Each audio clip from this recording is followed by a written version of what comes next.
Tere ilusat talvist pärastlõunat. Võrumaa partnerluskogu alustab siis oma uue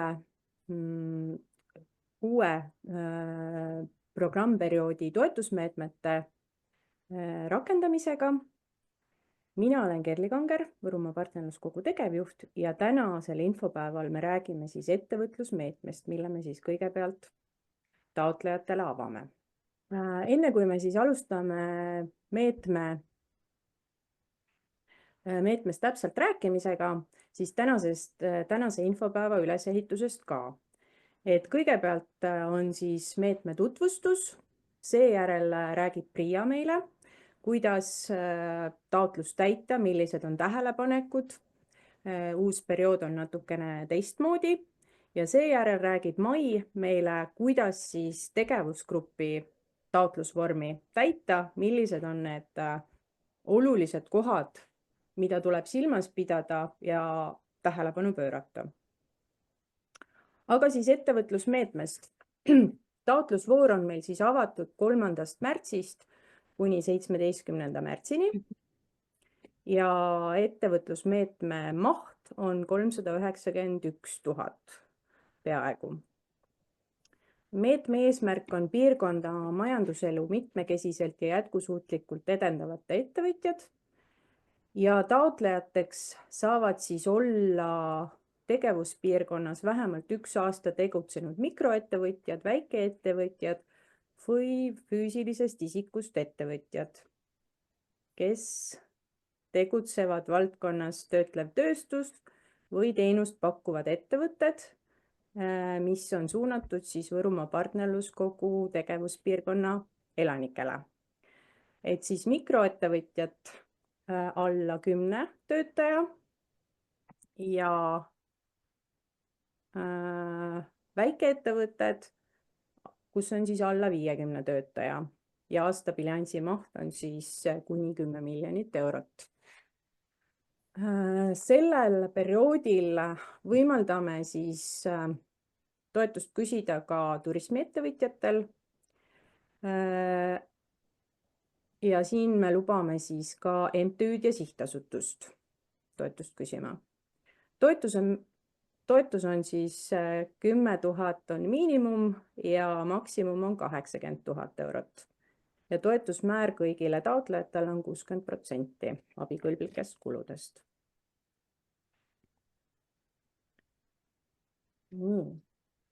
Toetatavatest tegevustest, need on jagatud siis 3 plokki. Energiajulgeolek ja ettevõtete tõhususe tõstmine.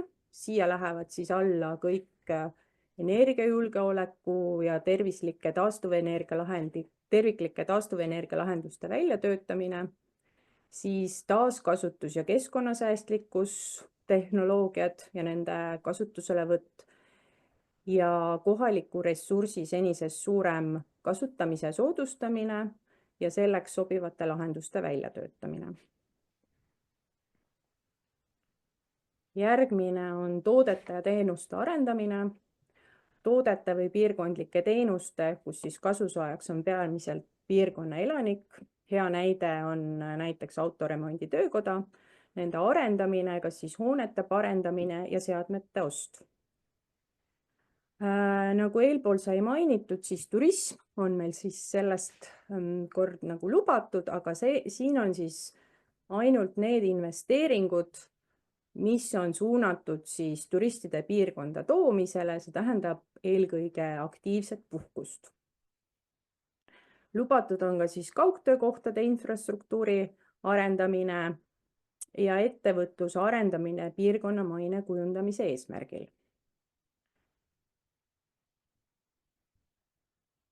Nii, ja 3. plokk on siis haavatavate sihtrühmade kaasatus. Siin on siis tööturult eemal olevate sihtrühmadele ettevõtjate profiili ja eripäraga sobivate sekkumiste väljatöötamine ja rakendamine. See on nüüd selles meetmes ainukene pehme tegevus, mida saab teha siis ühisprojekti raames, mis tähendab, et projekti elluviimisel peab seda tegema koos partneriga. ja teine osa sellest on siis erinevate vanuse ja tervisliku seisundiga gruppidele tervist, paremat toimetulekut ja aktiivset osalemist tööturul toetavad investeeringud. See on nüüd investeeringu osa jälle. Ja abikõlblikud kulud. Abikõlblikud on eelarveprojektis kavandatud toetava tegevuse elluviimiseks vajalikud kulud, sealhulgas tähistamiseks kasutatava sümboolika ja teavitustegevuse maksumus, mis on siis sihtotstarbelised, mõistlikud, majanduslikult soodsamad, üksikasjalikult kirjeldatud ja vajalikud projektitoetuse eesmärgi saavutamiseks.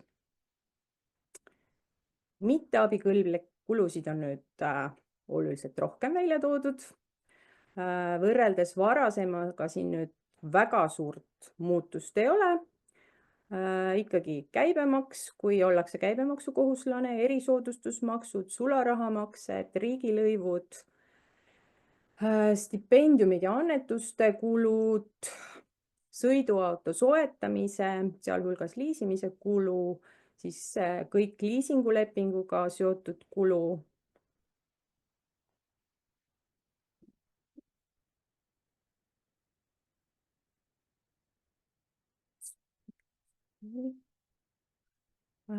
Siis ühistegevuse puhul partneri tegevuskulu, ehitusmaterjali ostmise kulu, kui ei toimu ehitustegevust, siis sellise ehitustegevuse kulu, mida ei ole teinud ehitusalal tegutsev ettevõtja,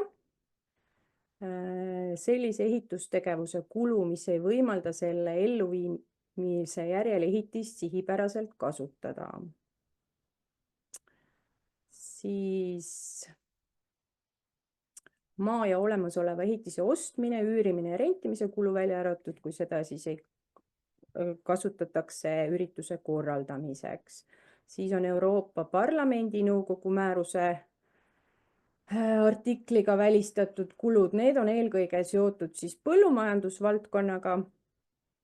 Ja oluline on ka siis enne kohalikule tegevusrühmale projektitaotluse esitamist tehtud kulu välja arvatud siis ettevalmistava töö kulu. Ettevalmistav töö on siis näiteks ehitusprojekti koostamine. Ja toetatava tegevuse elluviimise seisukohast põhjendamatu ja ebaoluline kulu. Projekti esitamine. Nagu ikka tuleb projekt esitada läbi e-PRIA keskkonna. See tähendab seda, et need, kes varasemalt ei ole seda e-PRIA-t kasutanud, tuleb kõigepealt registreerida ennast kliendiks. Siis tegevusrühma küsimused on kättesaadavad meie kodulehel.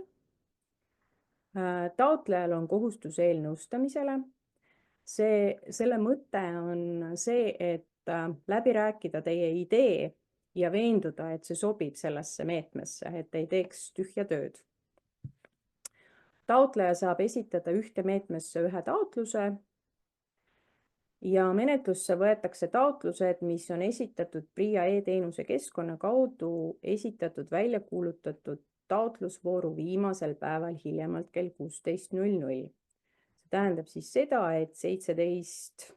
märts kell 16.00 läheb PRIA süsteem lukku ja kui teil jääb taotlus pooleli, siis nii ta sinna jääbki. Lisadokumentidest. Ettevõtete puhul siis äriplaan koos finantsprognoosiga 3 järgneva majandusaasta kohta, äriühingul jooksva aasta raamatupidamise bilanss ja kasumiaruanne, majandusaasta aruanne, hetkel siis tuleb esitada 23 aasta majandusaasta aruanne, kui kellelgi on 24, siis võib selle ka lisada. Liikmete nimekiri MTÜ puhul ja ärakiri dokumendist, mis tõendab, et maa, millele planeeritakse ehitada, kavandatav ehitis, mida ehitatakse või mida soovitakse siis renoveerida või kuhu siis seade paigaldatakse, on antud taotlejale õiguslikul alusel kasutamiseks vähemalt 3 aastaks, arvates PRIA poolt viimase toetusosa väljamaksmisest, kui see ei ole taotleja omandis. See tähendab siis sisuliselt rendilepingut, kui te ei ole omanik, ja me soovitame selle teha ikkagi 3+2, sest projekti elluviimise aeg on 2 aastat ja seda 3 aastat hakatakse siis lugema PRIA viimasest väljamaksmisest. Lisaks siis, kui tegemist on uue hoonega, siis on nõutud hoonestusõigus, KOV-i kiri ehitusloa vajalikkuse kohta, liikmete nimekiri, kulude mõistlikkust tõendavad dokumendid ja ehitustegevust tõendavad dokumendid. Nendest räägime kohe täpsemalt. Nii, kulude mõistlikkust tõendavad dokumendid. Selleks on siis hinnapakkumised ja tuleb esitada siis 3 võrreldavat hinnapakkumist, kui toodete teenuste käibemaksuta maksumus ületab 5000 eurot. Võrreldavate pakkumiste puhul peavad pakkujad olema asjakohased ja üksteisest sõltumatud. Üks hinnapakkumis asjakohaselt pakkujalt, kui toote teenuse käibemaksuta maksumus ei ületa 5000 eurot. Ja hinnapakkumise koostamisele on ka seekord välja toodud kindlad nõuded, mis hinnapakkumisel peavad olema. On siis taotleja nimi, hinnapakkuja nimi, tema registrikood, kontaktandmed, hinnapakkumise väljastamise kuupäev ja töö või teenus või vara üksikasjalik kirjeldus ja selle siis käibemaksuta või käibemaksuga maksumus ja ka siis tehniliste tingimuste loetelu. Nii. Kui hinnapakkumiseks loetakse ka muud dokumenti, millest peab selguma töö, teenuse või vara üksikasjalik kirjeldus, dokumendi kuupäev ja maksumus, näiteks siis e-poe väljatrükk. Ehitustegevuse puhul peab siis hinnapakkumine olema PRIA vormil, mis on samamoodi kättesaadav meie kodulehel. Ja taotleja ei tohi küsida hinnapakkumist endaga seotud isikutelt tulumaksuseaduse paragrahv 8 lõige 1 mõistes. See paragrahv koosneb siis 9 erinevast punktist ja siin on siis ära toodud kõik erinevad võimalused seotuse kohta. Et taotleja peab siis ise vastutama selle eest, et ta ei tee seotud osapooltega tehinguid. Et kui on vähegi kahtlus, et ollakse seotud, siis pigem jätta see hinnapakkumine võtmata. Tegevusgrupp saab oma kontrollimisel tugineda äriregistrile. Paraku on PRIA-l võimalik kontrollida seotust ka teistes registritest, kuhu meil juurdepääs puudub. Et seega tuleb selles osas olla hästi tähelepanelik. Ja ehitustegevus. Ehitise ehitamise korral tuleb esitada siis väljavõtte ehitusprojekti joonistes koos ehitusprojekti seletuskirjaga, kui need on nõutavad ehitusseadustiku kohaselt. Ja seda ütlebki teile selle kohalik omavalitsus, millist kirja me nagu küsime, et kas see tegevus, mida te soovite teha, käib ehitusprojekti ja ehitusloaga või mitte. Siis ehituse eelarve peab olema PRIA vormil. Ehitusteatist või luba nõudvate tegevuste puhul peab hinnapakkumise esitaja olema ehitusalal tegutsev ettevõtja. Seda siis saab kontrollida MTR-registrist, kas tal on see registreering seal olemas või mitte. Ja kui ehitusseadusliku kohaselt on vastava ehitustegevuse puhul nõutud ehitusettevõtjalt majandustegevusregistri kanne, peab see olema kõigil pakkujatel, et tagada pakkumuste võrreldavus.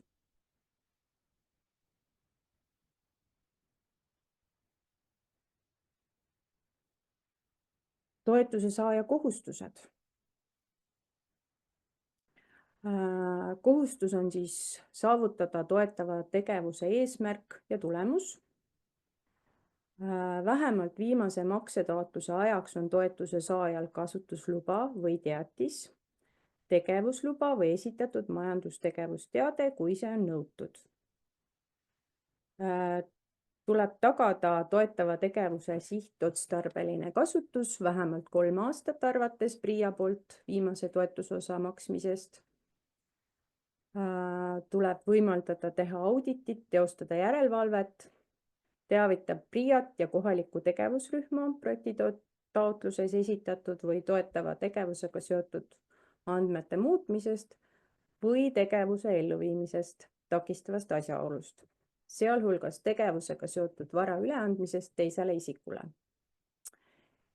Ja näitab avalikkusele, et tegemist on toetuse abil elluviidava tegevusega. See tähendab siis tähistamist Euroopa Liidu lipuga, mis on siin meil ka seina peal. Nii, see on nüüd lühidalt meetmest ülevaade. Kui kellelgi on küsimusi.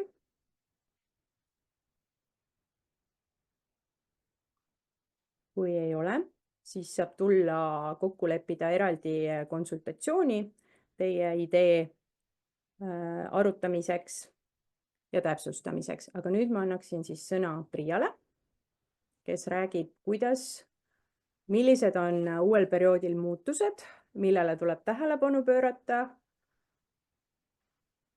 Palun, Piret. Tere siis ka minu poolt. Mina olen Piret Ilves ja olen PRIA toetuste arenduse osakonna teenuse juht ja olen siin koos oma meeskonnaga Anna-Liina ja Tiinaga. Ja siis meie ülesanne on hoolitseda selle eest, et PRIA poolt pakutav liiderteenus toimiks ja kui miskit on vaja seal parendada, siis vastavad parendused ka ellu viia. Nii et selliste muredega võite alati pöörduda meie poole. Ja kõigepealt siis mina räägin siis kulude mõistlikkuse tõendamisest, mis on nüüd uue perioodi liidri puhul hästi oluline etapp.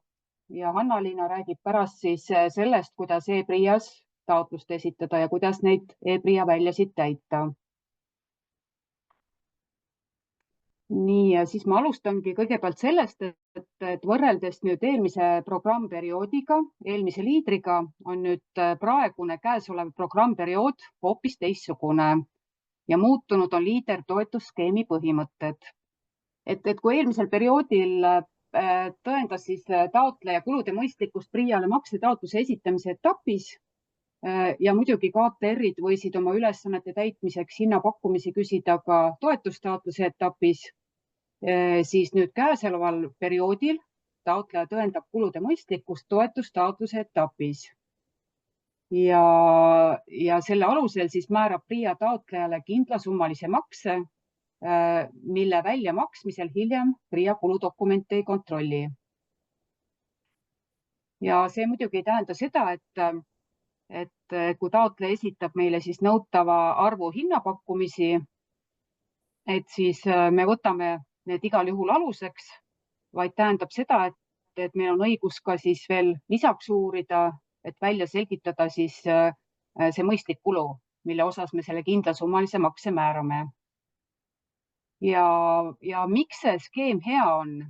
Hea on ta sellepärast, et tõesti, et toetustaotluse etapis on see kõige suurem raskuskese, kus see kulude mõistlikkus tuleb tõendada, aga maksetaotluse etapis, kui see kindlasummaline makse on määratud, taotleja on oma tegevused ellu viinud, PRIA-le vajalikud tõendusdokumendid esitanud, siis tegelikult see makse peaks toimuma väga kiiresti, sest et kuludokumente me enam ei kontrolli ja teatud juhtudel me isegi ei käi enam kohapeal kontrollimas, kui taotleja piisavalt tõendab siis ära, et see tegevus on ellu viidud ja esitab meile näiteks mingisugused fotod selle kohta. Ja kui me näeme, et need tõendused on piisavad, siis me koha peale ka ei lähe. Nii. Kulu mõistlikkuse maksumuse väljaselgitamise kohustus on toetuse taotlejal ja see tuleks siis teha tegelikult enne taotluse esitamist, ehk siis taotluse esitamisel peavad juba need dokumendid olemas olema. Ja muidugi, kui on mingid puudused dokumentides, siis tegevusrühm teeb teile järelepärimise ja saate need puudused likvideerida.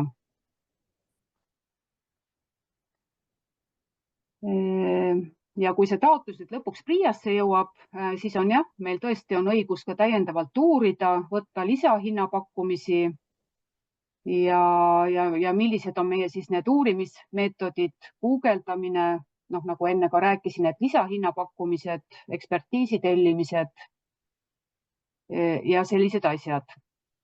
Oluline on ka, nagu ka Kerli rääkis, et taotleja ei tohi tegevust alustada ja kulutusi teha enne tegevusrühmale taotluse esitamist, et seda on nagu hästi oluline jälgida, välja arvatud siis ettevalmistav töö, mis on siis meetme määruses välja toodud.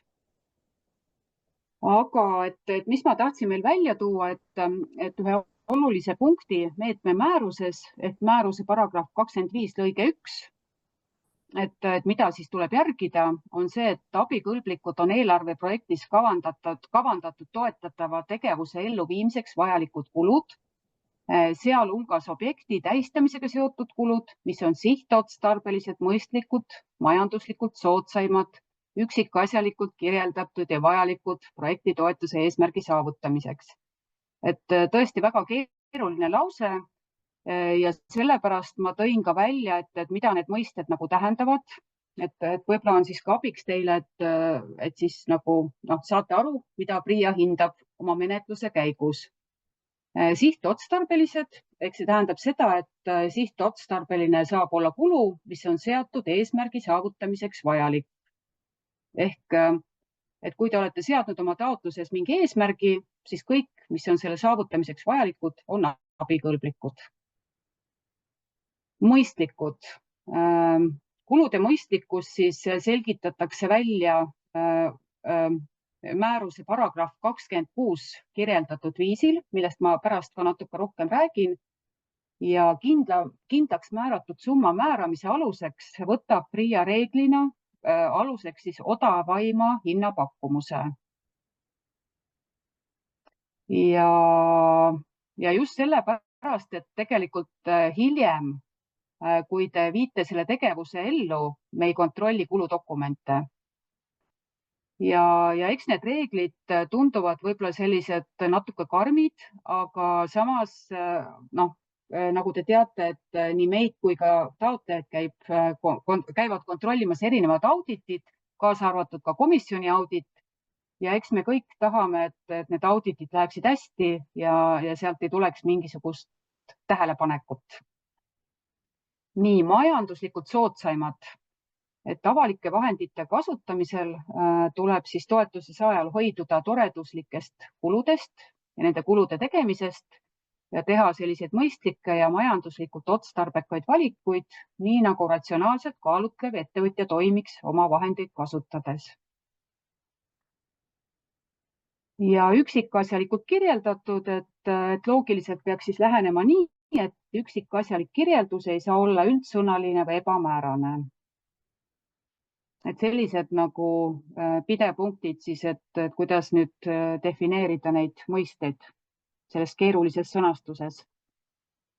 Nii ja natuke siis nüüd kulude mõistlikkuse tõendamisest, et Kerli rääkis ka mingit osa sellest, aga ma üritan natuke võib-olla siis rohkem avada neid mõisteid, mis siin kirjas on.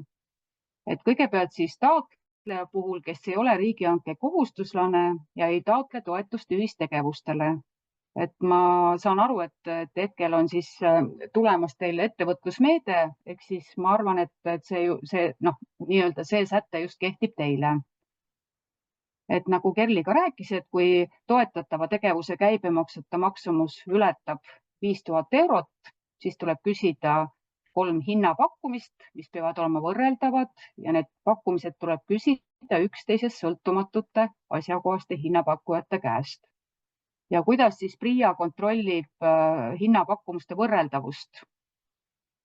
et hinnapakkumised peavad olema selged, arusaadavad nii sisu kui ka arvandmete osas, matemaatiliselt õigesti arvutatud. Investeeringu objekt peab olema esitatud mõõdetavates ja sarnastes ühikutes. Ja samuti peab olema hinnapakkumistel võrreldav pakutav objekt ise, näiteks sama funktsiooniga seadmed. Ja meie siis menetluspraktika kohaselt siis hinnapakkumised ei ole võrreldavad näiteks ehituste puhul, kui kõik 3 ehituspakkujat ei ole loa kohustusliku ehituse ehitamiseks õigustatud isikud. Ehk neil, näiteks kui on loa kohustuslik ehitus ja tulevad hinnapakkumised ettevõtjatelt, kellel tegelikult ei ole õigus ehitada. Et ikkagi tuleb võtta nendelt, kellel on õigus ehitada, ehk MTR registreering olemas. Ja kui meil tekib kahtlus võrreldavuse osas, siis me küsime juurde pakkumiskutseid. Ehk me siis kontrollime seda, et kuidas siis taotleja on need pakkumised saanud, et kas ta on nagu võrreldavad nii-öelda sarnased pakkumiskutsed esitanud kõikidele ettevõtjatele. Näiteks, et väga suur vahe on siis kas küsida aknaid erinevat hinnapakkujatelt või siis aknaid koos aknapõskedega, et tegelikult need pakkumiskutsed peavadki olema sarnased, võimalikult detailsed, siis tulevad ka sellised võrreldavad hinnapakkumised. Nii üksteisest sõltumatud pakkujad, et lähtume nüüd äriregistrist ja kontrollime seda, et kas siis taotleja või tähendab, kas hinnapakkujad ei ole omavahel seotud, ehk näiteks, et hinnapakkujate juhatuse liikmed ei oleks nagu sarnased isikud või samad isikud. See on üks näide lihtsalt, aga me lähtume äriregistrist ehk avalikest registritest. Ja seda saab ka taotleja teha. Asjakohased pakkujad. Kõige üldisemalt on siis hinnapakkuja asjakohane, kui ta tegutseb valdkonnas, mille tooteid ta müüb. Et näiteks, et kui raamatupidamise ettevõte teeb hinnapakkumise ekskavaatori müügiks, tekitab selline tehing PRIA-s küsimust ja eriti, kui veel tegemist ei ole odavaima pakkumisega. Nii, ja muidugi võib taotleja küsida alla 3 hinnapakkumuse, kui 3 hinnapakkumust ei ole võimalik objektiivsetel põhjustel küsida. Näiteks, kui taotleja põhjendab, et tegemist on unikaalse toote või teenusega ja lihtsalt ei olegi rohkem pakkumisi võimalik saada. Ja silmas tuleb ka pidada seda, et kui Eesti turul puuduvad pakkujad, siis tuleb võtta välismaalt. Ja me pigem mõtleme ikkagi Euroopa turgu. Kui on tegemist ehitamisega, siis üldjuhul see reegel ei kehti, et siis peab kindlasti olema 3 hinnapakkumust ja põhjendus, et sellise ehitusfirmaga on varem tehtud koostööd ja ta ei ole usaldusväärne, ei ole meie jaoks nagu piisav põhjendus. Et ehituse ettevõtjaid on Eestis küll ja küll. Nii. Ja siis veel, et kui toetatava tegevuse käibemaksumus on 5000 eurot või väiksem ehk alla selle, küsib taotleja asjakohase hinnapakkuja käest vähemalt 1 hinnapakkumuse. Ja kindlasti ei tohi siis eelmises punktis nimetatud nõude eiramiseks jaotada tellitavat tööd või teenust osadeks.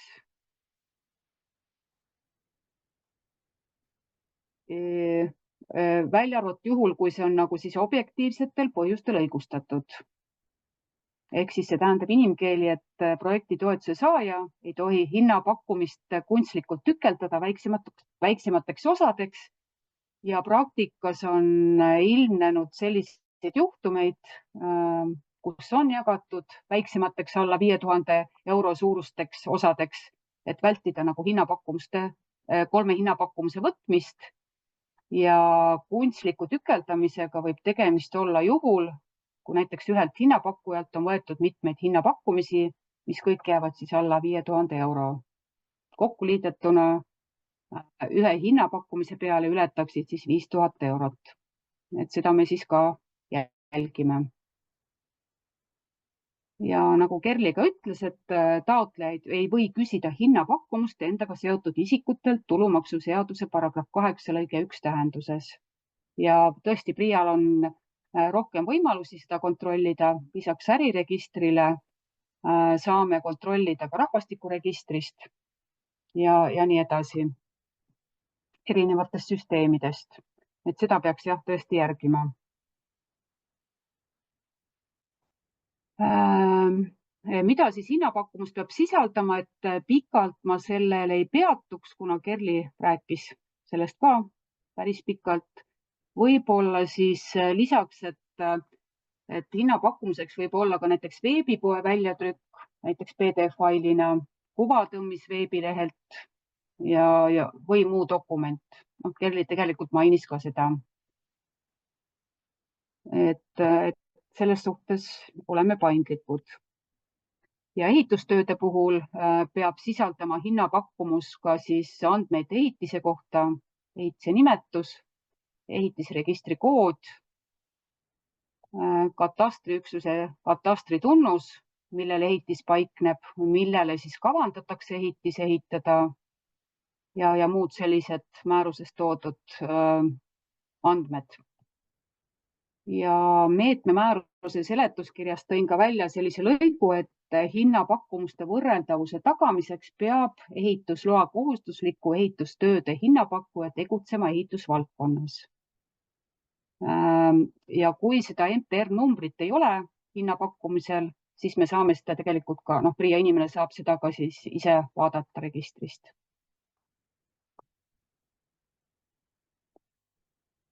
Nii. Ja nüüd siis kulude mõistlikkuse tõendamine taotleja puhul, kes ei ole riigihanke kohustuslane ja kes taotleb toetust ühistegevustele. Et sellisel juhul taotleja koostab ühistegevuse kohta hinnakalkulatsiooni koos kulude mõistlikkust selgitava põhjendusega täitsa vabas vormis. Ja kui kalkulatsioonis selgub, et ühistegevuse raames toetatava tegevuse käibemaksuta maksumus ületab 1000 eurot, küsib ta lisaks veel vähemalt ühe kulude mõistlikkust tõendava dokumendi, ehk siis kalkulatsioon pluss veel üks dokument juurde. Ja kehtib sama reegel, et ei või küsida hinnapakkumust endaga seotud isikult tulumaksuseaduse paragrahv 8 lõige 1 tähenduses, välja arvatud juhul, kui toetust taotletakse projekti juhtimisele. Et projekti juhtimise puhul võib küsida endaga seotud isikult. Et on tehtud siis erand meetme määrusesse. Nii, ja siis viimane plokk, et juhul, kui taotleja on riigihanke kohustuslane, siis on oluline, et ta enne taotluse esitamist viib läbi turu-uuringu riigihangete seaduse kohaselt ja pärast taotluse esitamist teeb siis selle riigihanke. Ja turu-uuringu reeglid on sätestatud siis riigihangete seaduse paragrahvis 10. Ja ma tõin siin välja ka selle lõigu, et mis seal kirjas on, aga ma saan aru, et kuna on nüüd ettevõtlusmeede, et siis pigem neid riigihanke kohustuslasi ei tule meile taotlema. Nii, aga ühesõnaga, nagu ma alguses ütlesin, et hästi oluline etapp on siis toetatava tegevuse kulude mõistlikkuse tõendamine. Ja ütlen ka seda, et juhul, kui PRIA-l tekib küsimusi või on vaja näiteks veel lisatõendid esitada, siis me loomulikult laseme taotlejal seda teha, et ei, otsust me ei tee, sellepärast, et me ikkagi suhtleme taotlejaga ja laseme tal täiendavad tõendid esitada, mille tulemusena siis PRIA määrabki selle kindlasummalise makse. Ja oluline on ka teada seda, et toetuse saaja ei pea hiljem teenust tellima või kaupa soetama nendelt hinnapakkujatelt, kelle hinnapakkumised said mõistliku maksumuse väljaselgitamisel määravaks. Et taotleja võib võtta selle teenuse hoopis kelleltki teiselt. Nii, aga minu poolt on lühike ülevaade antud, aga ma siin vist nägin, et oli juba päris palju küsimusi tekkinud. Ma ise ei näe neid küsimusi. kas keegi loeb ette, kui on midagi chatis? Ja tuli küsimus, et kas ise ei või ehitada, et peab olema kindlasti juriidiline isik, kes tegeleb ehitusega. Kas küsimus on nüüd seotud sellega, et hinnapakkumine, tähendab selle faasiga, kui hakatakse tegevust ellu viima? Küsin kohe. Kes see küsis, võiks vastata, et kas on seotud selle etapiga, ehk see pärast nagu, kui tegevus on elluviimise etapis, et see küsimus on seotud selle etapiga. Vastuseks tuli jah. Ahah. No hetkel nagu määrus ei räägi midagi sellest maksetaotluse esitamise etapist ja et kas võib ise ehitada või kas võib võtta selle teenuse seotud isikult. Aga ütleme nii, et ministeeriumi poolt on Euroopa Komisjoni läinud järelepärimine selles osas, sest et komisjoni poolt on välja antud huvide konflikti regulatsioon ja tegelikult ütleme nii, et parem on, kui hilisemas etapis ei tellita seda teenust ikkagi endaga seotud isikult või siis nagu ei ehitataks nagu ise. Et see on, hetkel on hea, kui te lähtute sellest põhimõttest. Kui me saame komisjonilt täpsema vastuse, anname kindlasti teada, aga hetkel pigem oleme sellised konservatiivsemad. Pigem jah, mitte ei ehita ise, et ise ehitamine ei ole nagu lubatud pigem. Nii, Anna-Liina, kas sa loed veel küsimusi ette, et ma lihtsalt ei näe, mul on ettekanne siin avatud. Praegu ma korra vaatan üle, et viimased vestlused olid sellest ekraani vaatest, aga rohkem küsimusi ei ole tulnud. Et alati saate nagu pöörduda oma tegevusrühma poole. Nagu ka Kerli rääkis, et see eelnõustamine on kohustuslik ja tegevusrühm oskab kindlasti vastata teie küsimustele ja kui ta jääb natuke hätta, siis ta pöördub PRIA poole ja siis me leiame koostöös tegevusrühmaga selle vastuse. Aga esimene kontakt võiks teil olla ikkagi tegevusrühm, kelle käest küsida sisuküsimusi. Kui te jääte hätta e-PRIAs väljade täitmisega, et miskit ei toimi, et sellisel juhul siis pöörduge PRIA infotelefoni poole. Aga sisuküsimused ikkagi vastab tegevusrühm. Aga aitäh teile ja ma annan nüüd sõna Anna-Liinale. Hästi, nii ma jagan ka nüüd ekraani, loodame, et tuleb ta normaalselt. Praegu näete kodulehte. Nii, küsin kohe, kuidas ta jääb praegu? Kas te näete? Hästi, Anna-Liina, hea. Okei, super. Okay. Nii, selge, aga siis alustame, kuigi ma nägin, et chatboxi tuli ka midagi. Hästi, siis on hästi, kui on hästi. Aga nii, tere nüüd minu poolt. Olen Hanna-Liina Nöör, PRIA arendusspetsialist ja räägime siis täna, et liider projekti taotluste esitamisest. Peamised teemad ongi eesmärgi sõnastamine, tegevuste vahetulemusteks jagamine, taotluse esitamine e-PRIAs koos kuvatõmmistega ja lõpus on ka väike meelespea. Ja teeme siis samamoodi, et kui on küsimusi, vastan lõpus ja võimaluse korral saan liikuda ka mingi slaidi peale, kus see küsimus tekkis, näiteks erinevate näidete puhul. Aga nii, eesmärgi sõnastamine. Et taotleja kirjeldab siis detailandmete sammus taotluse esitamise üldist eesmärki ja detailsem kirjeldus tegevustest ja eesmärkidest kirjeldatakse siis tegevused sammus.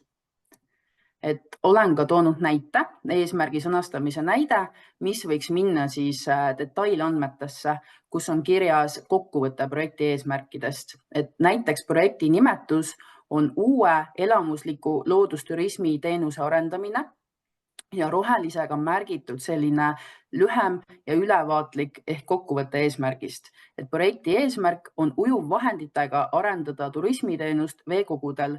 Projekt aitab kaasa piirkonna ettevõtlus mahajäämuse pidurdamisele ning töökohtade säilitamisele loomisele. see eesmärk annabki siis ülevaate, mida tehakse ja mis eesmärki see täidab. Punasega oleme siis välja toonud pikema ja märksa detailsema eesmärgi, kus ongi siis välja toodud, et mis on nagu meetme üldine eesmärk, väga detailne kirjeldus ehk ostetakse näiteks 12 läbipaistvat kajakki, mõlad, päästevestid, muu varustus. Et ülidetailse eesmärgi puhul on küll hästi näha, mida tehakse, aga võib juhtuda, et kirjutatakse ennast lihtsalt kinni.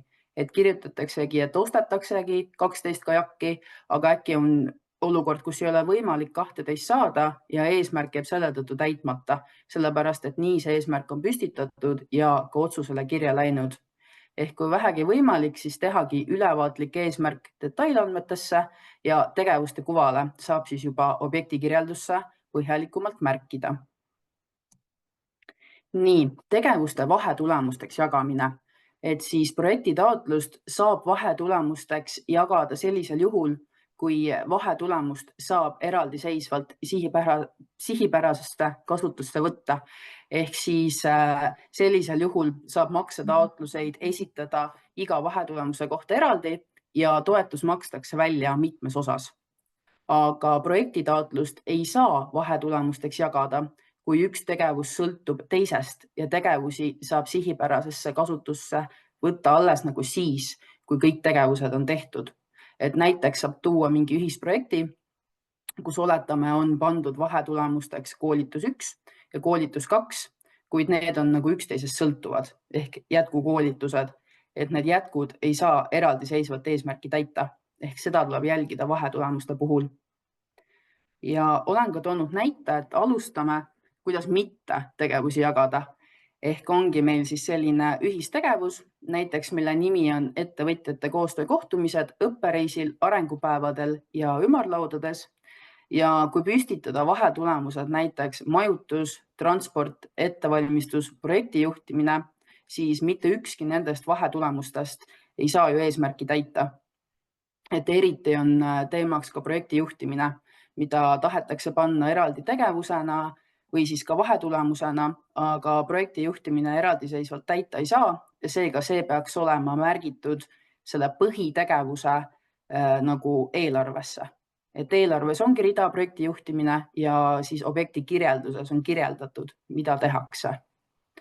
Et näited, kuidas teha, oleks pigem samamoodi kasutada ühte põhitegevust ja 4 vahetulemust, kus on üldine koondnimetus ja vahetulemustena on siis kogemusreis, arengupäevad ja ümarlauad, et need aitavad eesmärgile kaasa.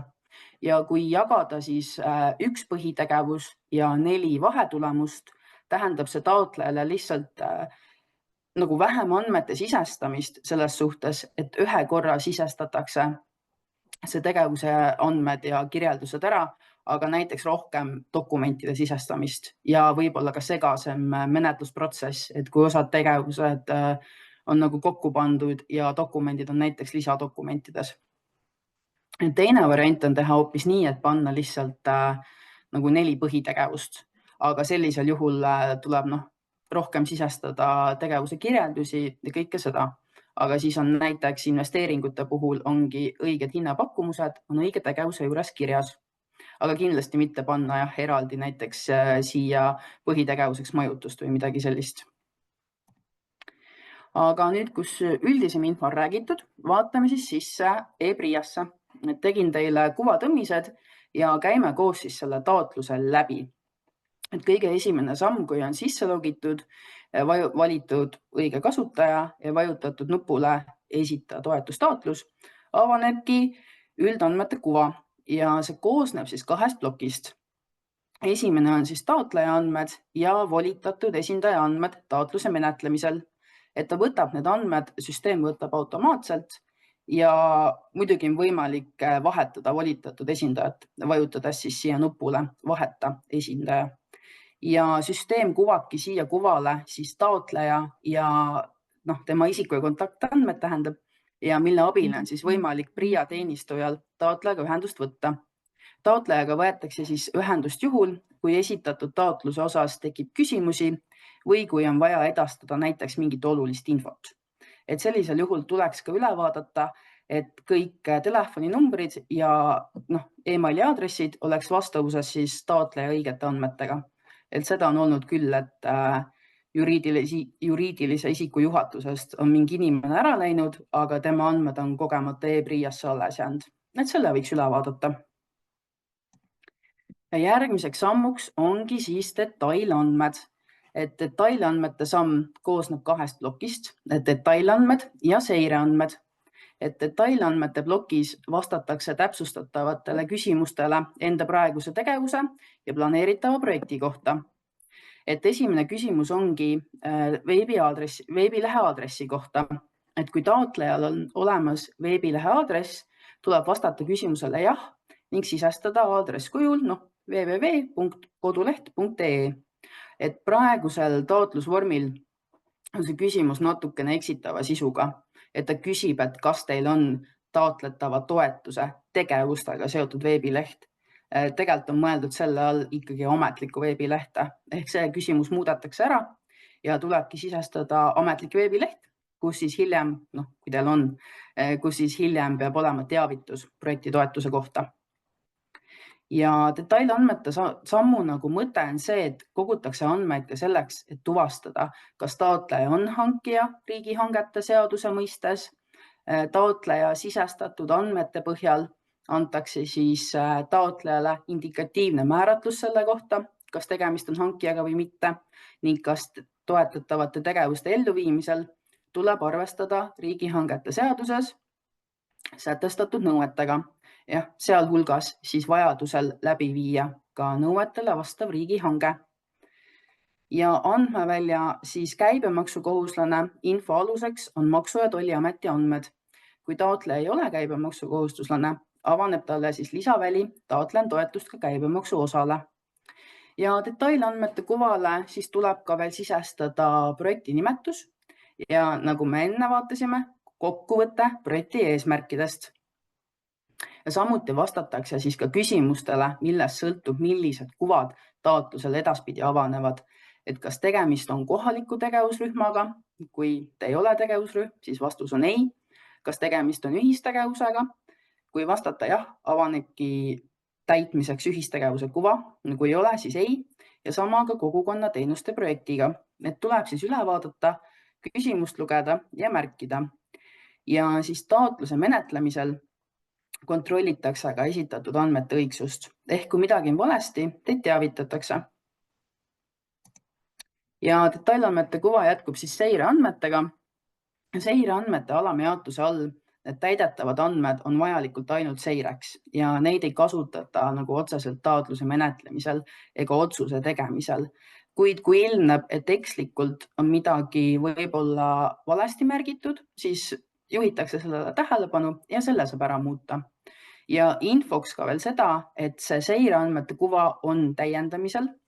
Praegu siin küsimuste juures neid infonupukesi ei ole, aga tulevad infonupud, kus saab siis täpsemalt lugeda, et mis selle seire näitaja all on mõeldud. Kolmas samm ongi siis ühistegevuse andmete sisestamine. Ja seda kuvataksegi siis, kui detailandmete sammus on vastatud jaatavalt küsimusele, kas tegemist on ühistegevusega. Kui on tegemist ühistegevusega, siis seda kuva saab täita ja tulebki ära täita. Ehk ühistegevuse sammu andmetesse sisestatakse ühistegevuse alguse ja lõpuaeg ning ühistegevuse eesmärgi ja olukorra kirjeldus, mille lahendamisele see ühistegevus on siis suunatud. Ja samuti saab ka lisada siia kuvale ühistegevuse tegevuskava vormi, mida saab PRIA kodulehelt võtta. Seal on see vorm olemas. Et kui see esimene osa on täidetud, siis liigutakse edasi ühistegevuse elluviimise ajakava ja tegevuse kirjelduse alamjaotusesse. Et siia märgitaksegi ajakava ja samuti ka siis partnerid. Et ajakava sisestamiseks peab siis sisestama kindlasti tegevuse aasta ja kvartali ning tegevuse kirjelduse. Aga kui soovitakse täpsemalt panna, võib ka panna kuu täpsusega. Aga siin ajakava määramisel tuleb jälgida ka ühistegevuse algust ja lõppu. Ehk näiteks, kui määratud algus on 2025 veebruar, siis siia ajakavva ei saa panna 2024 detsember. Et isegi kui kogemata peaks juhtuma, siis süsteem ei lase. Et seda vaadata. Ja siis osalejate lisamiseks tuleb vajutada nupule lisapartner ja siis avaneb modaalaken andmete sisestamiseks. Partneri lisamiseks peab siis sisestama partneri registrikoodi. Ja kui tegemist on Eestis registreeritud juriidilise isikuga, täidetakse need andmed automaatselt, andmed võetakse äriregistrist, aga välispartnerite puhul peab siis käsitsi täitma. Ja lisaks siis andmetele tuleb ära märkida ka partnerite ülesannete kirjeldus. Nii, edasi tulevad siis sammud koostöötegevus ja tegevusrühma taotlusvorm. Et koostöötegevuse samm kuvatakse taotlejale siis, kui tegemist on kohaliku tegevusrühmaga ja detailandmete sammus on vastatud jaatavalt küsimusele, kas tegemist on koostöötegevusega. Et tavataotlejale see ei kohaldu, kes on ettevõte või MTÜ, kes ei taotle sellele tegevust, ei ole tegevusrühm. Et siis saab sellest sammust edasi liikuda, midagi märkima ei pea. Ja järgmiseks sammuks on tegevusrühma taotlusvorm ja sinna siis tuleb esitada erinevad detail- ja seireandmed, mida siis kogub kohalik tegevusrühm ning mis on vajalikud kohaliku tegevusrühma menetlus- ja hindamisprotsessi läbiviimiseks. Ja selles sammus kogutavad andmed erinevad kohalike arengustrateegiate lõikes. Et siis tasub vaadata ja märkida. Ja nüüd läheme siis kõige magusama pala juurde, milleks on tegevuste sisestamine. Et variante on palju, oleneb täiesti tegevusest, aga praegusel juhul olen võtnud ette siis nagu ehitustegevuse. Aga iga tegevuse kohta tulebki siis sisestada tegevuse andmed, tegevuse eelarve, etapid või vahetulemused ja hinnapakkumused, et see kõik käib tegevuste kuvalt. Aga esimesena tuleb siis määrata tegevuse liik, mis ongi põhitegevus. Veel tegevusteks on ettevalmistav töö ja kaasnev tegevus, aga alati alustatakse põhitegevuse sisestamisega ning seejärel, kui on ettevalmistav töö või kaasnev tegevus, saab need lisada ja siduda põhitegevusega. Et näiteks kõigepealt on põhitegevus meil hoone ehitamine ja alles siis, kui see on lisatud, saab sellega siduda ettevalmistava projekteerimise. Ja kui tegemist on näiteks ühistegevuse või koostöötegevusega, siis ongi põhitegevus ja objekti liik on ühistegevus. Et näitan ka neid variante mõne slaidi pärast. Ja kui tegevuse objekti liik on valitud, avaneb siis detailandmete ja asukoha andmete plokk. Aga siin objekti üldandmetes määrataksegi objekti liik, kulumeetod on meil kindlasummaline makse. Tuleb ära märkida siis nimetus, mis objekt on, tegevuse eesmärk ja objekti kirjeldus ka ning samuti ka tegevuse tähtaeg. Nii, et tegevuste kova meil veel jätkub. Kui need andmed on sisestatud, siis avanevad erinevad tegevuse või objekti kohta käivad küsimused ja andmeväljad, mis tuleb ära täita, et kõigil on tärn taga, ilma edasi liikuda ei saa. Et näiteks ehituste puhul küsitakse taotlejalt, kas paigalduse asukoha või ehitisregistri koodi. Et kui sellel on olemas ehitisregistri kood, siis ta automaatselt täidab ära objekti aadressi, aga siia olen märkinud, et ei ole, seega tuleb käsitsi. Samuti siis märkida tegevuse alustamise aeg, kas luba või ehitusteatis on nõutav. Kui ei ole nõutav ja märgite ei, siis siia avaneb ka aken, kuhu tuleb lisada kohaliku omavalitsuse kinnitus, et see ehitustegevus ei ole loakohustuslik. Samuti näiteks, kui projekt on kohustuslik, tuleb lisada projektifail. Kui kasutusõiguse alus tuleb rendilepingust, näiteks rajatise püstitamisel, siis tuleb lisada rendileping ja märkida, kas tegevus on suunatud ettevõtlusele või ei ole. Ja tegevuste kuval siis on ka veel tõendusdokumendid, et see on iga tegevuse juures on siis kuvatud tõendusdokumentide andmeplokk. Loend, mis siin praegu näidatud on, ei ole lõplik ja taotlejal on ka näiteks võimalus valida tõendusdokumendi liigiks muu ning teksti sisestuse väljal siis kirjeldada seda dokumenti, millega plaanitakse tegevuse eesmärgi saavutamist tõendada. Et näiteks on märgitud ühistegevuse puhul ka tõendusdokumendiks artikkel ajalehes, et siis maksetaotlusega peab selle artikli esitama. Et ongi, et taotleja peab antud plokis siis ära märkima tõendusdokumendid, millega ta maksetaotluse etapis planeerib ellu viidud tegevuste, eesmärkide ja tulemuste saavutamist tõendada. Ja toetustaotlusel valitud dokumentide esitamine on maksetaotluse etapis taotlejale kohustuslik. Valitud tõendusdokumendid peavad olema piisavad hilisemas etapis tegevuse eesmärgi saavutamise tõendamiseks. Ehk kui eelmises perioodis olid meil kuludokumendid, siis nüüd on tõendusdokumendid. Ja kui midagi jääb teil toetustaotlusele märkimata, siis PRIA poolt menetlejaga vaatab üle ja vajadusel täpsustatakse teiega üle, et mis võiks veel olla. Et kui näiteks teil on loakohustuslik ehitamine ja teile väljastatakse kasutusluba, peab väljastama, siis tuleb kasutusluba ka esitada.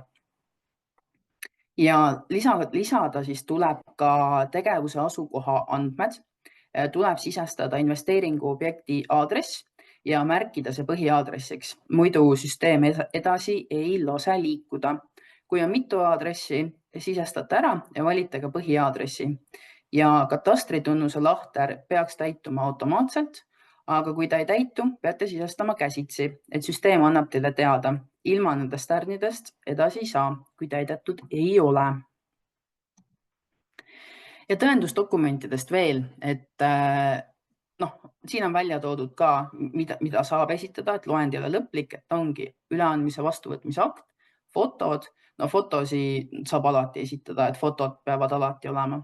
Kasutusteatis, kasutusluba, sõiduki registreerimistunnistus, näiteks ostetakse masin, mis võetakse Transpordiametis arvele, et siis esitate tõendusdokumendina registreerimistunnistuse, kus on ka näha, et see seade või masin kuulub taotlejale, taotleja ettevõttele. Ühistegevuse puhul siis osalejate nimekiri ja päevakava, näiteks ka mingid töölepingud või muud lepingud. Neid saab kõike esitada. Nüüd vaatame otsa ka tegevuste tabelile, et ehitiste puhul ongi põhitegevus, ehitamine, ehitise ehitamine, ehitusloa kohustuseta. Selle ettevalmistavateks töödeks ongi siis liik on koostamine ja nimetus on keskkonnamõju hindamine, energiaaudit, teostatavusuuring, projekteerimistöö ja uurimistöö tellimine. Need on ettevalmistavad tööd ehituse puhul. Kaasnevateks tegevusteks võivad olla omaniku järelevalve ja muinsuskaitselise järelevalve teostamine.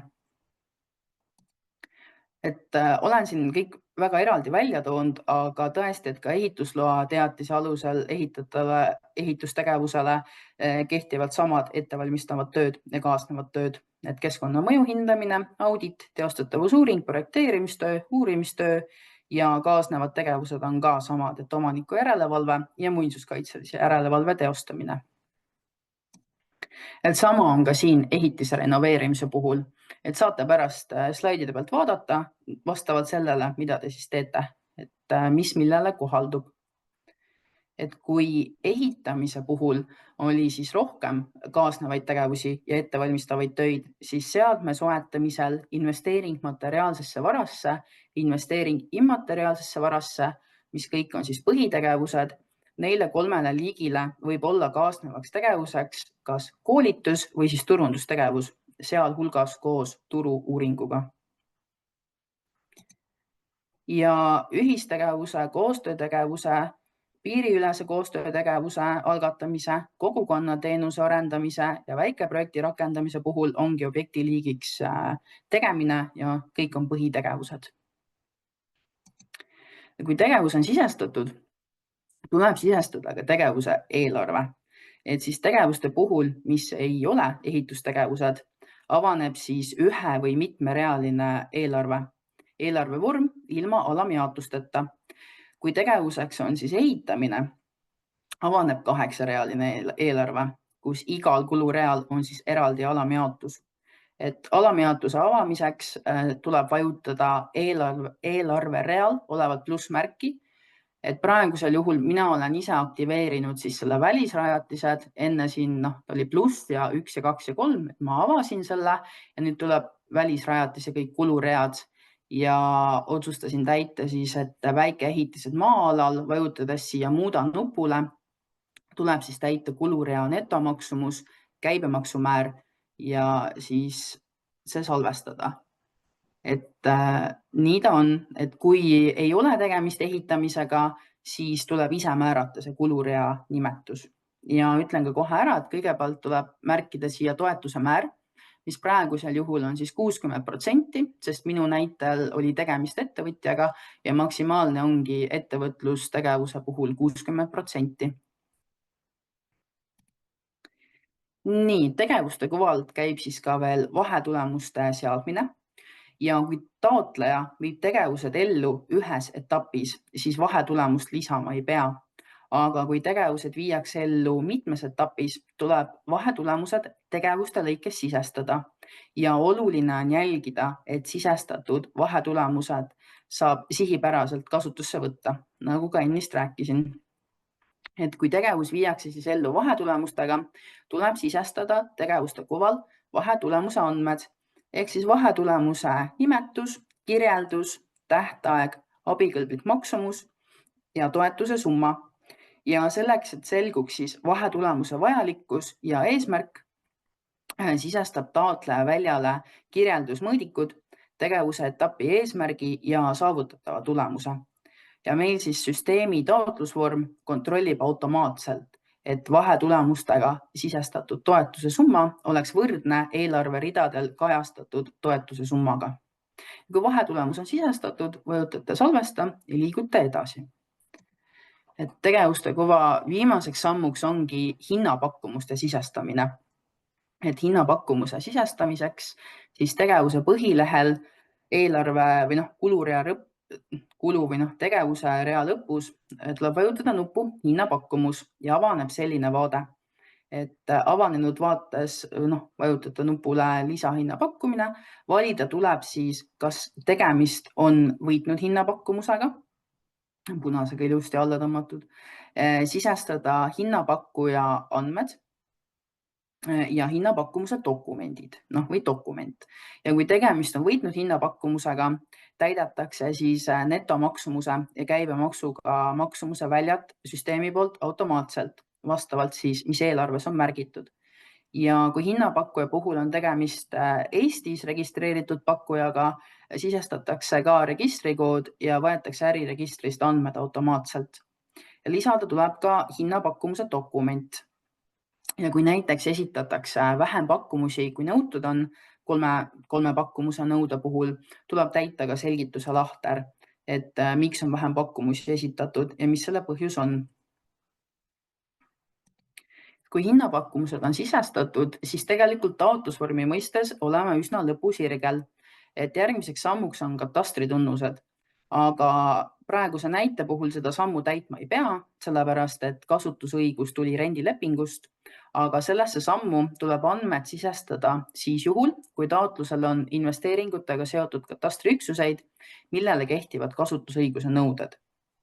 Et sellest sammust edasi liikudes avaneb lisadokumentide samm. Lisadokumentide sammus on siis võimalik taotlusele lisada erinevaid dokumente ja faile, mis on siis nõutud kohaliku tegevusrühma poolt või mis võivad olla olulised taotluse hindamisel või vajalikud taotluse menetluses, et mida kuskile mujale võib-olla ei oska paigutada.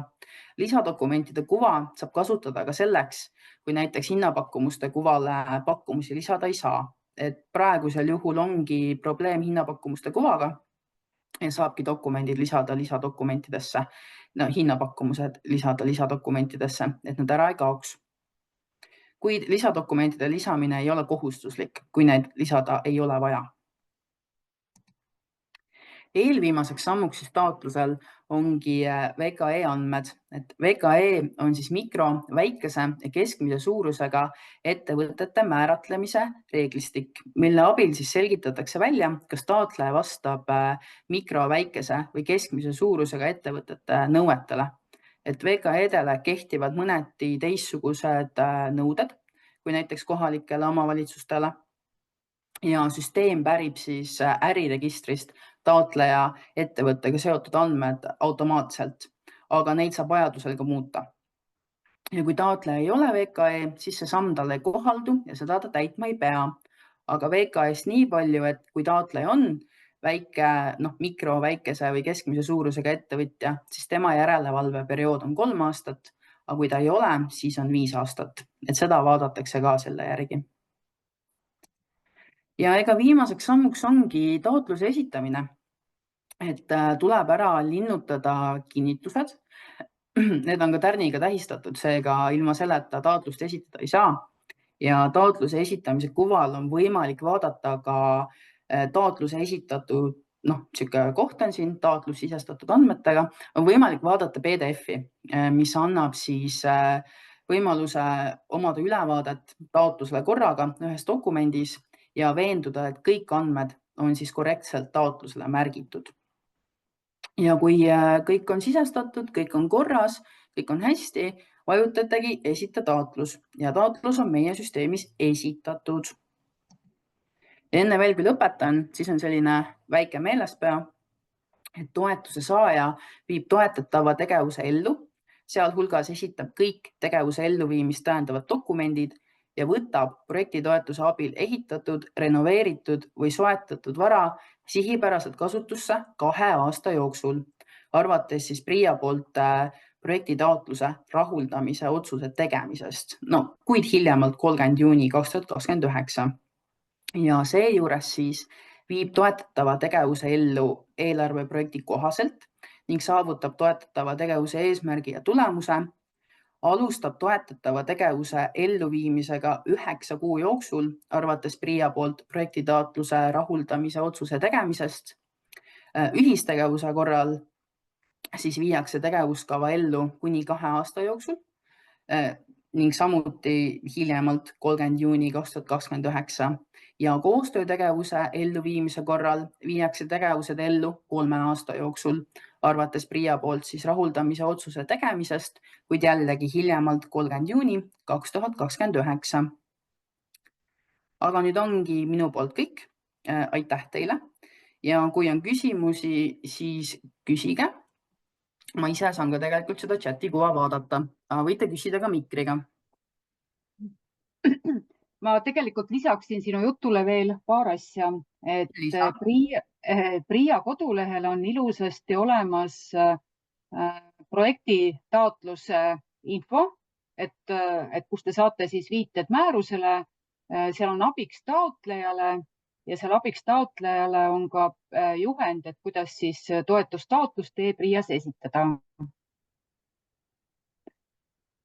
Just, ja sinna tulevad ka ja sinna tulevad ka teised juhendid, et näiteks see kulude mõistlikkuse hindamise juhend, mis on PRIAs nagu välja töötatud ja mida tegevusrühmad on juba näinud, et need juhendid tulevad ka sinna. Ma hetkel vaatasin, et need veel üleval ei ole, aga nad tulevad. Ja siis ma veel tahtsin lisada, et mis puudutab nüüd maksetaotluse etappi, et ega see ongi lihtne, et kui te olete oma toetuse määramise kätte saanud ja viite siis tegevuse ellu ja esitate maksetaotluse, kuludokumente, arveid, maksekorraldusi esitama te üldse ei pea, mitte ei pea, vaid ei tohigi esitada. Ja esitategi need tõendusdokumendid, mis on teiega kokku lepitud toetustaotluse etapis ja mis on ka siis toetuse määramise otsuses kirjas. Ja võib-olla juhiksin nagu eraldi tähelepanu fotodele, et fotod tuleks teha siis nii, et on näha seda objekti, on näha mitu tükki, on mingisugust nii-öelda seadet või asja ja oleks näha ka märgistus. Et kuna Euroopa Liidu toetus saanud tegevused peavad olema märgistatud vastavate logodega, et see märgistus oleks ka seal näha ja muidugi selle seadme asukoht ka.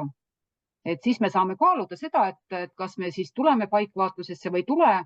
Kui kõik tõendusdokumendid on niivõrd head, et me saame selle kontrolli teha laua taga ära, siis me ei tule teid koha peale kontrollima. Aga kui miskit on nagu puudu, siis me peame ikkagi koha peale tulema. Lihtsalt tahtsin lisada. Aitäh sulle. Nii, aga Hanna-Liinale küsimusi. Et küsige julgelt.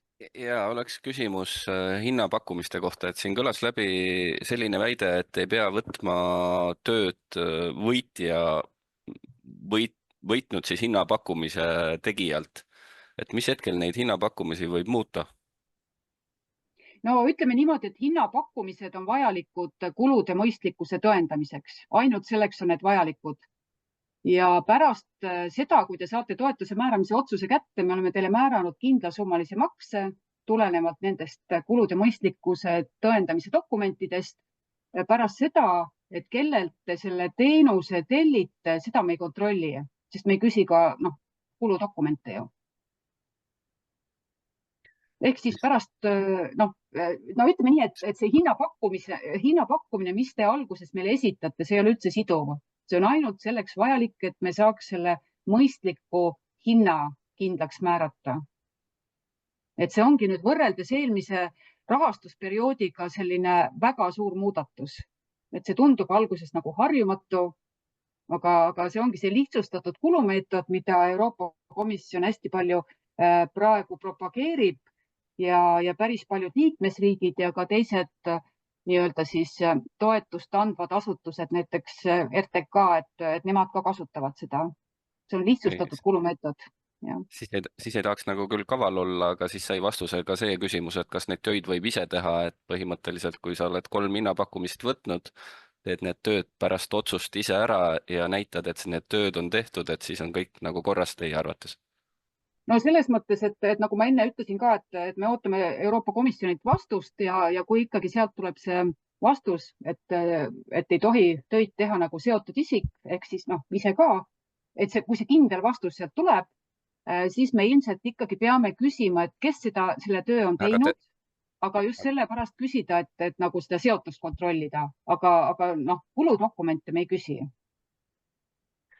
Siis selle käibemaksu koha pealt, et ei ole ju päris teada, et kuna tööde tegemiseks läheb, et augustist või juulist muutub käibemaksu määr, et kuidas te sellele vaatate, et see? No praegu hetkel me oleme selle probleemiga pöördunud ministeeriumi poole ja see puudutab kõiki toetusmeetmeid, aga erinev lähenemine on selle tõttu, et osadel meetmetel on kuludokumendid, arved, maksekorraldused.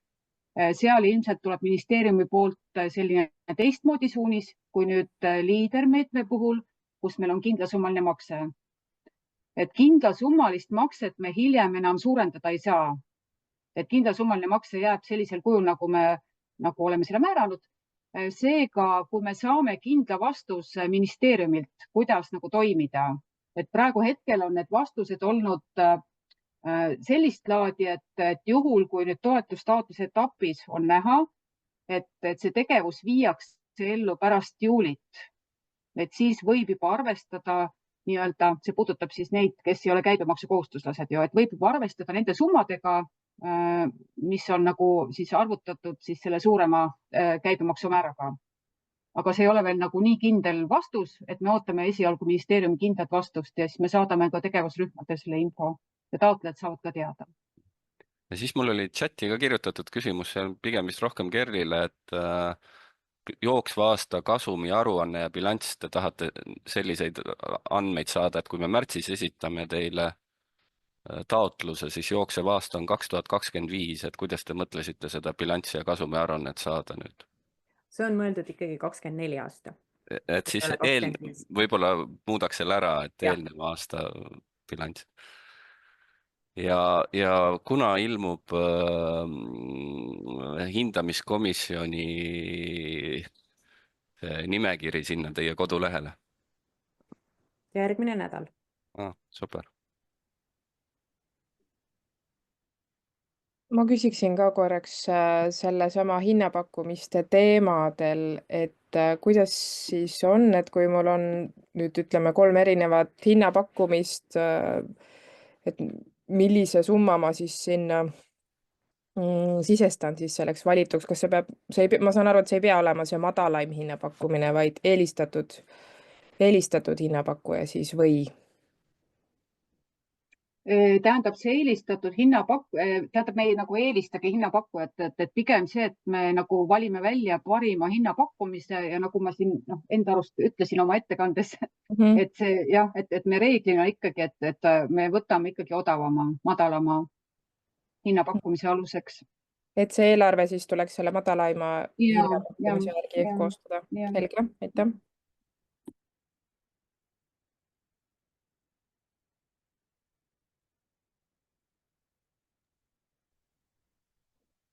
Nii, mulle tundub, et praegu küsimuste ring on vist saanud otsa. Siis olen siin nüüd niimoodi Kerli asemel selle ekraani kohe üle võtnud ja ütlen ka omalt poolt Piretile ja Hanna-Liinale aitäh. Väga selline hea informatiivne ülevaade oli ja väga hästi on ka sellega, et meie tänast siis infotundi me oleme ju ka salvestanud, nii et see läheb järelvaatamiseks üles, kui veel tekib selliseid küsimärgi kohti, sest infot on hästi palju ja minu poolt tuleb seda kohe ka juurde. Nii et kui tekib veel küsimusi, siis on alati võimalik neid teemasid veel üle vaadata, üle täpsustada ja kindlasti tegelikkus hakkab alles taotlust koostades ju selguma. Aga mina nüüd jagan ka siit poolt ekraani. Ja, aga ma veel Priia poolt siis soovin kõigile head taotlemist ja oleme toeks, kui jääte hätta. Aitäh, Piret. Ja kõike head. Aitäh. Ja võib-olla nüüd, kui paigutada seda minu lõpetuseks mõeldud ettekannet kuhugi, siis see tegelikult paigutub väga hästi Anna-Liisa ettekande keskele, mis rääkis siis sellest nii-öelda tegevusgrupi taotlemise osast, mis mäletate ka seal sakkide kaupa, kui Anna-Liisa läks, siis tegelikult sinna ühte kohta ta ju tekkis ka. Ehk et mina siis räägin natukene tõesti sellest osast, jagan mõned mõtted ja soovitused ja selgitan võib-olla siis rohkem lahti nüüd seda poolt, mida tähendab taotlemine seoses Võrumaa partnerluskogu arengustrateegiaga.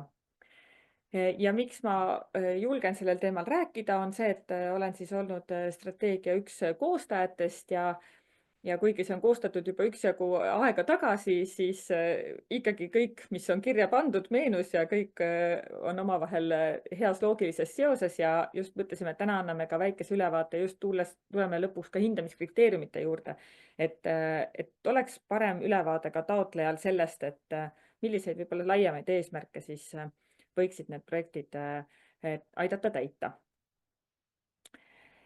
Tuleb siis tõesti juttu sellest, et millised on strateegia ja taotluste omavahelised seosed. Viitan mõningatele olulisematele kohtadele, mida iga taotleja peab tegelikult silmas pidama, kui ta taotlust kirjutab, et strateegiast ei saa kuidagimoodi üle ega ümber, mida on siis tark vaadata ja annan ülevaate ka hindamiskriteeriumitest ehk et sellest, mille alusel siis hindajad otsustavad meil siin Võrumaal, kas see taotlus saab toetuse või mitte. Miks me siis peame rääkima tegelikult üldse strateegiast? Et meie tänane ülevaade läks küll liikuma hästi sellistest detailidest alates, aga kui me mõtestame nüüd korraks natukene jälle sellist suuremat pilti, siis tegevuspiirkonna strateegia ehk et Võrumaa partnerluskogu arengustrateegia on olnud see baasdokument, mille peale on tänased toetusmeetmed ka üles ehitatud. Ehk et iga rahastus, iga toetus alati taotleb mingisuguseid suuremaid eesmärke, mingisuguseid suuremaid sihte ja aitab võib-olla siis leevendada ka mõningaid suuremaid probleeme, mis me oma piirkonnas tuvastanud oleme. Ja kus me siis strateegiat mõned ajad tagasi koostasime ka väga avatult ja kõikide panust sinna ootasime. Ehk et kõik rahastatavad projektid peavad aitama täitma neid eesmärke, mida me strateegiasse oleme kirja pannud, panustama sinna arenguvajadustesse ja kirja pandud indikaatoritesse samamoodi. Ja veel hästi oluline koht on see, et kui neid hindamiskriteeriume nüüd täpsemalt vaadata, siis nendel on tegelikult päris suur osakaal, et ei saa kuidagimoodi niimoodi täna väga head taotlust kirjutada, et neid strateegia seoseid üldse ei oleks. Nii et kindlasti tasub sellele tähelepanu pöörata ja need seosed selgelt oma taotluses ka välja tuua. Võib-olla korraks toon selle meetmete struktuuri tervikuna ka sisse, et täna me räägime küll sellest ettevõtluse meetmest, aga lihtsalt võib-olla sellise laia pildi jaoks teile ka ülevaade anda, et millised meetmed siis veel on selle Võrumaa partnerluskogu strateegia alusel koostatud. On siis kogukonnameede, on ühistegevuse meede ja koostöömeede ja siis eraldi täiesti teistest vahenditest, Euroopa Sotsiaalfondi vahenditest on siis ellukutsumisel ka sotsiaalse kaasatuse meede. Ja nagu te tähelepanelik vaataja näeb, siis tegelikult ettevõtluse meetmel on proportsionaalselt kõige rohkem vahendeid sellel perioodil kavandatud. Ja võtame siis kõigepealt ette eesmärgid, et natukene võib-olla vaadata siis seda poolt ka, et kuidas see strateegia on üles ehitatud, milline on selline strateegia kõige laiem visioon. Ja laiem visioon, nagu te siin näete, ka on suunatud tõepoolest hästi tugevalt uudsetele lahendustele, ettevõtlikele eestvedajatele, hoolivatele kogukondadele ja elujõulistele ettevõtjatele. Nii et need on need tegelikult kõige olulisemad märksõnad, mida siis Võrumaa partnerluskogu arengustrateegia visioonina ehk sellise tulevikuvaate, tulevikupildina soovib saavutada. Me oleme sõnastanud ka 3 strateegilist eesmärki.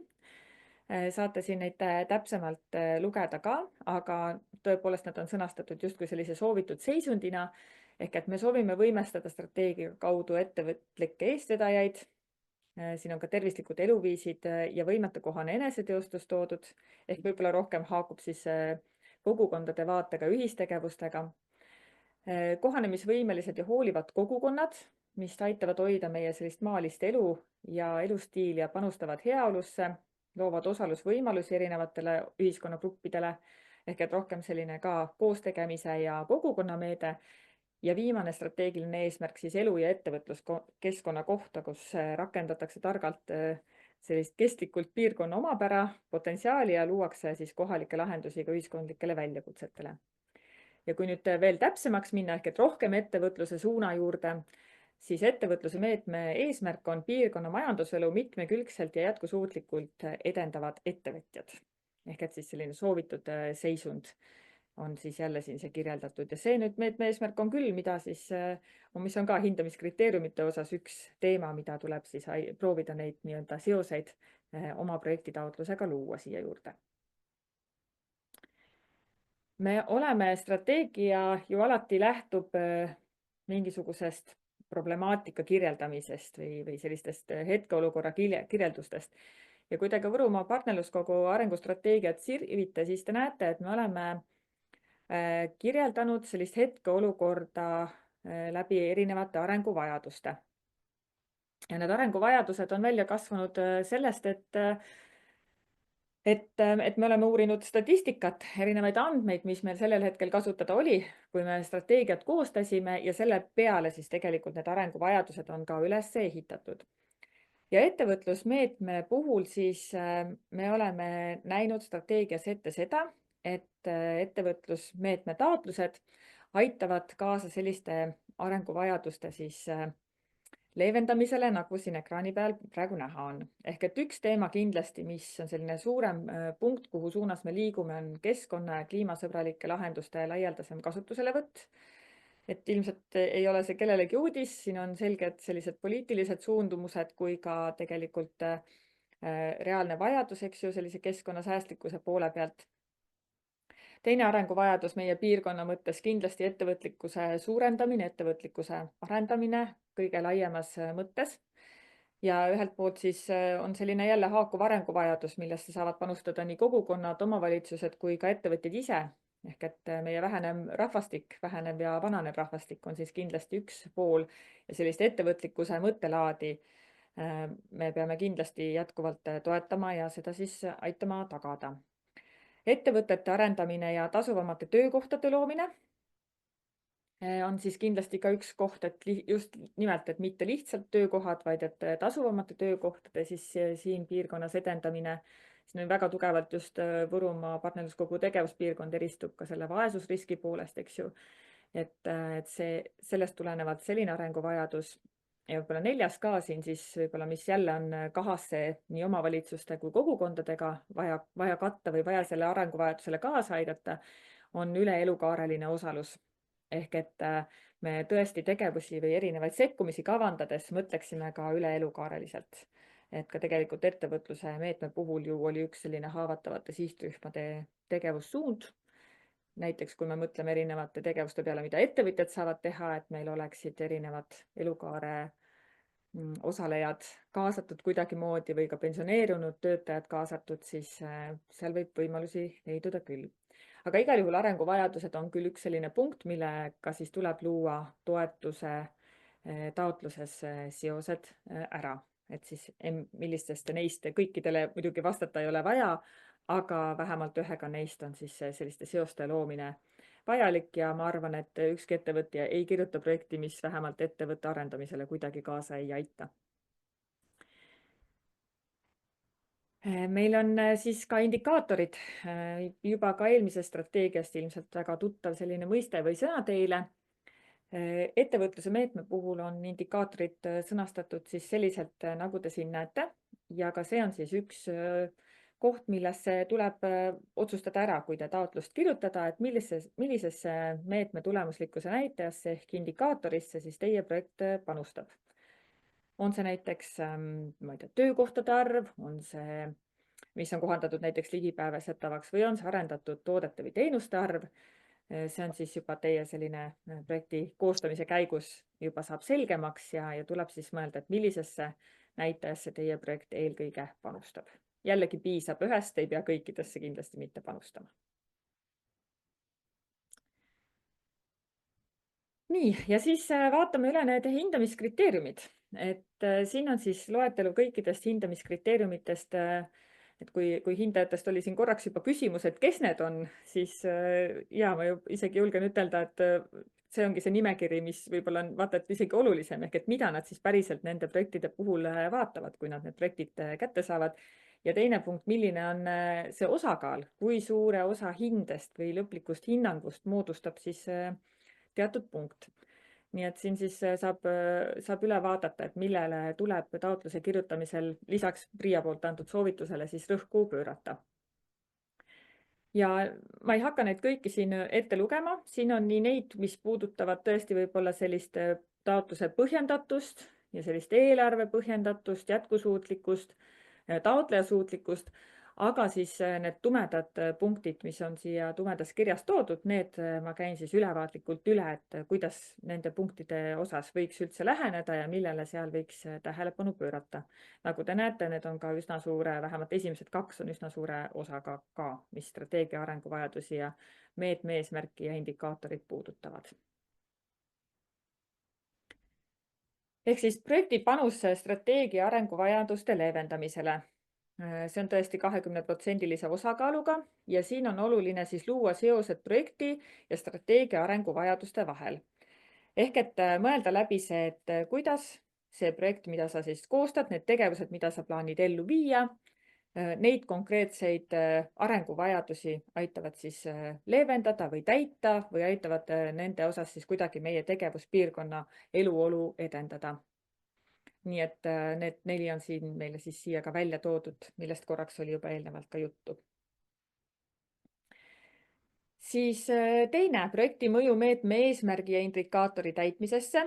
Jällegi oluline on luua need seosed, mitte lihtsalt kirjutada, et me panustame sinna küll, aga mitte ainult see, et me panustame, vaid kuidas me panustame, kuidas te olete seda mõelnud ja mõtestanud.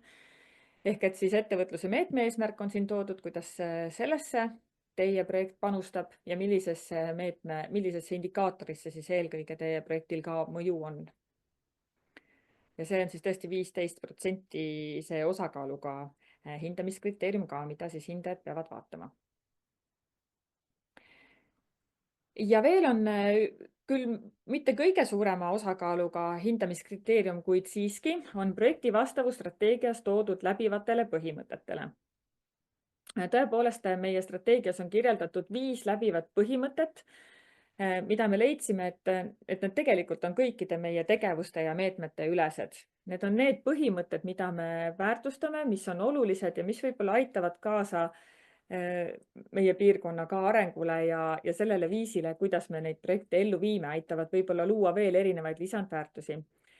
Ehk et me oleme öelnud, et uuenduslikkus on kindlasti üks selline läbiv põhimõte, mida me väga hindame. Et kui need on sellised kuidagi uued ja seni proovimata lahendused, mida te proovite ellu viia, siis on see kindlasti üks, mida ei tasu ka mainimata jätta, ehk et tuua seda uuenduslikkust siiski esile.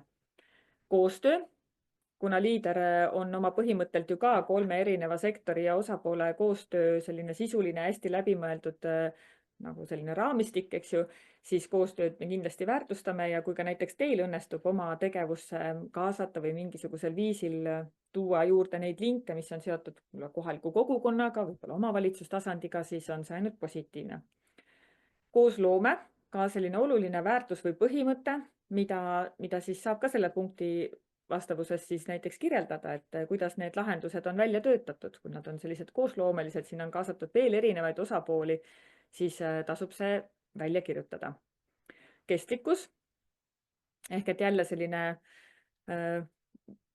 maksimaalselt vajalik ja minimaalselt võimalik ressursikasutus, eks ju, ehk et mis jälle haakub selle keskkonna ja keskkonnahoidlikkuse teemaga ka, nii et kui veel neid märksõnu, neid saab ju, seda kestlikkuse põhimõtet saab rakendada ju kindlasti ka erinevate tegevuste puhul, mitte ainult nii-öelda investeeringute, vaid ka tegevust puudutavate projektide puhul. Ja kultuuripärandi teema ka, et eraldi sellist meedet otseselt meil kultuuripärandile ei ole, küll aga ta on siis selline väärtus ja põhimõte, mida me kindlasti projektide puhul kõrgelt hindame ja hea, kui siis need seosed ka loodud saavad. Nii, ja kust nüüd neid materjale leida? Ma usun, et osad on juba jõudnud ka koduleheküljel uurida, aga ma tegin siia veel sellise hästi lihtsa sellise skemaatilise ülevaate ka, et sinna materjale on veel juurde tulemas, ka see tänase päeva salvestus ja nagu öeldud juba ka hindamisega seonduv info. Aga igal juhul voruleader.ee, lähed sinna paremalt nurgast, leiad taotlejale ja 2025 taotlusvoor ja siis avaneb sulle seal erinevate meetmete loetelu, konkreetsete ettevõtluse meetme leiate ka ja kollase kastikese sees siis avaneb teile meetmeleht, kus te saate väga põhjaliku ülevaate sellest, mida Kerli täna see infotunni alguses rääkis, hindamiskriteeriumid ja nüüd, kui te vajutate sinna esitatavate dokumentide peale, siis tegelikult teile avaneb sealt veel nii PRIA erinevaid juhiseid, kui siis ka Võrumaa partnerluskogu küsimused, mis hakkavad olema siis seal e-PRIA selle kohaliku tegevusgrupi taotluses. Ja see ongi siis see koht, mis tegelikult annab teile juba aimu, millisel viisil ja mida on vaja põhjendada just ka siis strateegia vaatest sinna siis PRIA keskkonda. Nii et igal juhul sealt niimoodi leiate te siis need vajalikud materjalid üles ja saate sealt juba vaikselt tutvuma hakata. Minu lõpetuse mõte, mis ma siia enda osa lõppu tahaksin lisada, on see, et tihti arvatakse, et võib-olla ka selle tänase minu jutu peale võib tekkida tunne, et nüüd see taotlus peab olema hirmus pikk ja pooleldi ilukirjanduslik teos, siis tegelikult ta seda ei ole ja kindlasti ei ole ka taotluses vaja kopeerida erinevaid tekstilõike erinevatesse kastidesse. Et ma arvan, et pikkus ei ole üldsegi see, mille järgi keegi hindepunkte annab, et ikkagi on võimalik väga lühidalt ja konkreetselt need seosed ära näidata, need seosed enda oma peas läbi mõtestada ja kirja panna. Ja luua just nimelt tõesti need seosed teie projekti ja piirkonna vajaduste vahel, et ma arvan, et kõik siin, kes siin Võrumaal elavad ja toimetavad, tajuvad neid samu vajadusi võib-olla oma igapäevaelu vaatest ka.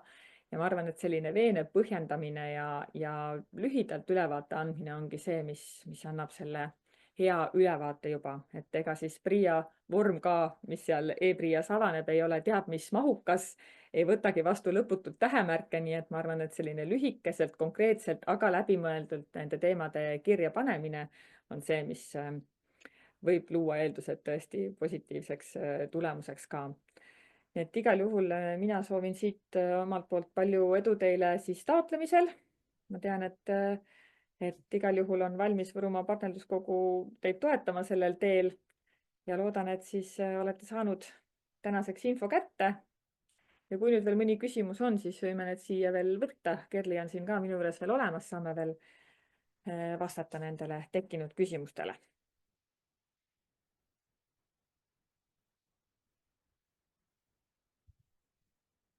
Tundub, et küsimusi ei ole. Või küsimused alles tekivad. Pigem küll. Jaa. Nii, Mari juba seal vestlusaknas meil igal juhul ütleb aitäh. Meie siit poolt ütleme ka teile aitäh. Aitäh osalemast, aitäh huvi tundmast ja mis siis muud kui head info uurimist koduleheküljelt ja siis juba edasi nõustamisele. Aitäh teile ja ilusat päeva jätku. Ilusat päeva jätku.